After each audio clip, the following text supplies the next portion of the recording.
one we meet someone lost out in the wilderness, searching for the road to lead them home. In chapter 2 we find them with a heart that has been broken. The choices they had made left them alone. Later in the story, after trials and tribulations, they find redemption in a rugged cross. Suddenly their tragedy has a happy ending, a happy ever after for the lost. And that's the story for me. Without him, where would we be? Little David would have died at the hands of old Goliath. Moses would have stopped at the Red Sea.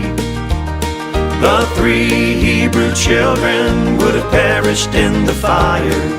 Satan would have won at Calvary. And I, who was lost, would have been lost forever. But that's not where the story ends for me. For God saw the finish, and He wrote another chapter, an ending where salvation set me free.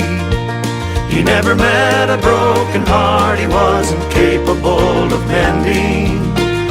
I'm so glad God loves to tell a story with a happy ending. I am not the only one, I know that there are others. Soon every story draws to a close.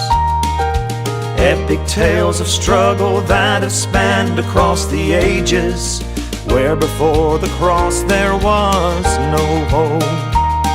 And just before the dawn, when